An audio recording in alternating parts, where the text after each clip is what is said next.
আবার আজকে যারা আছি 100 বছর পরে তারা থাকবো না। এটাই ছিল সত্য। এই জন্যই আমাদের নবীজি বয়সকে নিয়ে আলোচনা করছেন, এত দরদ দিয়ে উম্মতকে বুঝাইছেন, উম্মত বয়স কিন্তু ছোট, উম্মত বয়স কিন্তু ছোট। সত্য এটাই, যুবকদের বৃদ্ধ পর্যন্ত পৌঁছবে এটার কোনো গ্যারান্টি নাই। এই জন্যই ফেরেশতারা আল্লাহকে প্রশ্ন করছিলেন, আল্লাহ এত কেন সংখ্যা বানাইলেন, দুনিয়াতে জায়গা তো নিবে না? আল্লাহ বলছে জাআলতু লাহুমুল মাউতা, আসার সিরিয়াল রাখছি, যাওয়ার কোনো সিরিয়াল রাখি নাই। আসবে আর যাবে, জায়গার অভাব হবে না। তো ফেরেশতাদের প্রশ্ন ছিল, ওরা তো মৌতের চিন্তায় দুনিয়ায় বাস করতে পারবে না, মজা পাবে না, সারাদিন স্বামীও ঝুমতে থাকবে, স্ত্রী জিজ্ঞাসা করবে কেন ঝুমতেছ, সামনে মৌত, স্ত্রীও ঝুমতে থাকবে, স্বামী বলবে কেন ঝুমতেছ, বলবে সামনে মৌত, সন্তানও ঝুমতে থাকবে। মা বাবা ঝুমা বোঝেন তো, ঝুমা, হ্যাঁ ঝুমতে থাকবে। মা বাবা জিজ্ঞাসা করবে ঝুমিস কেন, সামনে মৌত। বড় ঝুমতে থাকবে, ছোট জিজ্ঞাসা করবে ঝুমো কেন, সামনে মৌত। বড় ছোট ঝুমতে থাকবে, বড় জিজ্ঞাসা করবে ঝুমো কেন, বলে সামনে মৌত।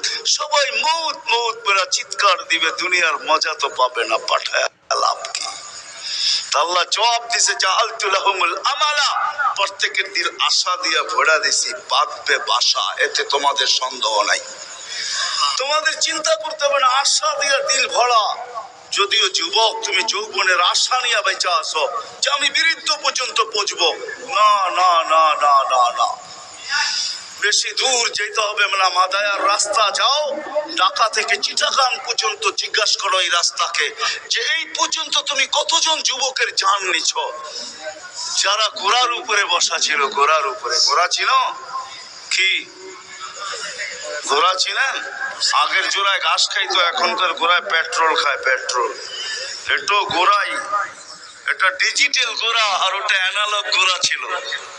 ওটা গোস্ত মাংসের বানানো ঘোড়া, আর এটা লোহা লক্করের বানানো ঘোড়া। জিজ্ঞাসা করো রাস্তাকে এই পর্যন্ত কত যুবককে তুমি ঘোড়ায় বসা অবস্থায় নিছো।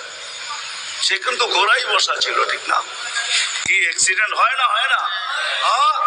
রাস্তাকে জিজ্ঞাসা করো আর কতদিন নিবা, আর কতগুলা নিবা, তো রাস্তা জবাব দিবে যতদিন থাকবো অতদিন নিতেই থাকবো, অতদিন অতদিন নিতেই থাকবো। দিদা আসার সিরিয়াল আছে, যাওয়ার কোনো সিরিয়াল নাই। এই জন্যই নবীজি বড় দয়া দিয়ে আমাদেরকে বুঝাইছেন, চোখে পানি নিয়ে উম্মতকে বুঝাইছেন। হায় হায় হায়, মনে উঠলো, এই জন্য বলতেছি জিবরিল আর মিকাইল আলাইহিস সালাম, কারণ আল্লাহ রসুল যেদিন ভূমিষ্ঠ হন, যেদিন জন্ম নেন, যেদিন দুনিয়াতে পা রাখেন, তো মিকাইল আলাইহিস সালামকে আল্লাহ বডিগার্ড হিসাবে নির্ধারণ করেন যে তুমি আমার বন্ধুর বডিগার্ড। কাহিনী মনে উঠলো, এই জন্য বলতেছি, যখন হালিমা সাদিয়ার কাছে ছিল 5-6 বছরের বাচ্চা, বাহিরে শিশুদের সাথে খেলতেছিল, ইহুদিদের এক আলেমদের জমাত যাইতেছিল, হঠাৎ চোখ পড়ছে, দেখা চিনা ফেলছে। তো দুইজনকে বলছে মনে তো হয় ওইটাই, কান না হুহু, মনে হয় ওইটাই, কিন্তু দুইজনে আগে সত্যায়িত করে আসো আসলেই ওইটা কিনা।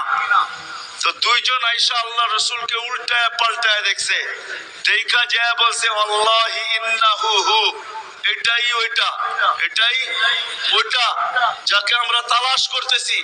বলছে তোমরা যদি স্বীকৃতি দাও এটাই ওইটা। বড় দক্ষ লোক আইসা দেখছে, পিঠের কাপড় উঠায় দেখছে, উল্টায় দেখছে, পাল্টায় দেখছে, যে বলছে স্বীকৃতি দিছে এটাই ওইটা। তো বলছে দুইজনকে নির্ধারণ করো, যা কতল করে দেখ। কেননা নবী আমাদের ভিতর থেকে আসে নাই, আমরা অক্ষেপায় ছিলাম, কেননা আমরা নবীর বংশধর, নবীর সন্তান, আমরা বনি ইসরাইল, আমাদের ভিতর থেকে আসবে, আমরা অপেক্ষায় ছিলাম, আসে নাই। এই ছোট অবস্থায় কতল করো। যখন দুইজন আগে বাড়ছে, তো মিকাইল আলাইহিস সালাম উপরে উঠে নিয়ে গেছেন, গায়েব করে ফেলছেন। 1% ওদের সন্দেহ ছিল। যখন নিয়ে গেছেন তো চিৎকার দিয়ে সবাই বলতেছে ওয়াল্লাহি ওয়াল্লাহি ইন্নাহু হু ওয়ালাকিন কুতিবা ফি কিতাবিনা লা তাকদির, এইটাই উনি, আমাদের কিতাবে এটাও লেখা আছে তোমরা হত্যা করতে চাইলেও পারবে না। তো মিকাইল আলাইহিস সালাম জন্ম লগ্ন থেকে যেদিন আল্লাহ রাসূল প্রাপ্ত বয়স্ক হয়েছেন ওদিন আল্লাহ জিবরিল আলাইহিস সালামকে অ্যাড করছেন যে জিবরিল তুমি ডান দিকে থাকবে, মিকাইল বাম দিকে থাকবে, তোমরা দুইজন আমার বন্ধুর বডিগার্ড, দুইজন হেফাজত করবে আমার বন্ধুকে। এজন্য ওলামারা জানে মদিনা মুনাওয়ারা হিজরত করে যাওয়ার পরে মুহাজির আনসার বসছিল যে কাছেই তো ইহুদিদের এলাকা বনু নজির আর কুরাইজা, ওরা ছোটবেলার থেকে তাক পাইতা আছে কখন পাবে নাগালে আর আল্লাহর রাসূলকে হত্যা করে দিবে। বিদে আমরা এইভাবে ছাড়তে পারি না। বলছে মুহাজির তোমাদের মত কি? বলছে আমরা একদিন পাহারা দিব। আনসার বলে আমরা একদিন পাহারা দিব। চলা শুরু হলো, আজকে মুহাজির কালকে আনসার, আজকে মুহাজির কালকে আনসার। 2-3 দিন যাওয়ার পরে আল্লাহ কোরআনের আয়াত নাযিল করে দিয়েছেন, আল্লাহু ইয়াসিমুকা মিনান নাস। পুরা আয়াত বললাম না, শব্দ বললাম, বাল্লিগ মা উনজিলা ইলাইকা মির রাব্বিক ফাইন লাম তাফআল ফামা বাল্লাগতা রিসালাতা রাব্বি আল্লাহু ইয়াসিমুকা মিনান নাস। আল্লাহ চিৎকার দিয়ে বলতেছে বন্ধু পাহারা সরান, আপনাকে অন্য পাহারা দিবে এটা আমাদের সহ্য হবে না, সরান পাহারা। পাহারা তো আমরা দিব, আমরা পাহারা তো আমরা দিব। ওই জিবরিল মিকাইল একদিন জিজ্ঞাসা করছে মা জালা আরাকা তাবকি, যেদিন থেকে আপনাকে দেখতেছি চোখে পানি কেন? কখনো পানি ছাড়া তো দেখি না, চোখে পানি টলটল টলটল করতে থাকে, মাঝে মাঝে গড়ায় গড়ায় পড়তে থাকে, এত কাঁদেন কেন? এত কাঁদেন কেন? বলছে যেদিন থেকে জান্নাত জাহান্নাম দেখা আসছি উম্মতের ব্যথা আর চোখের পানি বন্ধ হয় না, উম্মতের জন্য চোখের পানি বন্ধ হয় না। আজকে ওই উম্মতকে আল্লাহ ডাকে, তাইলে আমি বলবো না কেন আব্দুল কাদের জিলানী লিখবে না কেন? চিনেন আব্দুল কাদের জিলানীকে? চিনেন? আরে নাম শুনছেন কোনদিন? পীরানে পীর বড় পীর আব্দুল কাদের জিলানী রহমতুল্লাহ আলাইহি উনি লেখছেন, হায় ওর চেয়ে বড় হতভাগা কেউ নাই, ওর চেয়ে বড় কপাল পোড়া কেউ নাই, ওর চেয়ে বড় নিমক হারাম কেউ নাই, ওর চেয়ে বড় অকৃতজ্ঞ কেউ নাই, ওর চেয়ে বড় নিকৃষ্ট কেউ নাই। আল্লাহ ডাকলো আর আসলো না, নামাজের জন্য ডাকলো আর আসলো না, আসলো না। বলে নিকৃষ্ট কেন বলছে আব্দুল কাদের জিলানী রহমতুল্লাহ আলাইহি? কেননা শুকর সকালবেলা ওঠে, ঘুমের থেকে উঠার পরে বলে আল্লাহ ঘুমের থেকে উঠলাম, সামনে কিন্তু তাকাবো, কাইলা ইয়াকা আউয়ালা নাযরিন আলা মান লা ইউসাল্লি, যে নামাজ না পড়ে ওর উপরে যেন আমার প্রথম দৃষ্টিটা না পড়ে। আল্লাহ জিজ্ঞাসা করে কেন? আমার কাছে ও আমার চেয়ে নিকৃষ্ট, কারণ আমি তো সকালে উঠি, উঠেই বলি আলহামদুলিল্লাহিল্লাযী খালাকানি আবতারা খালকি, প্রশংসা ওই আল্লাহর যিনি আমাকে সৃষ্টির ভিতরে সবচেয়ে নিকৃষ্ট তৈরি করছে, তারপরও তোমার প্রশংসা।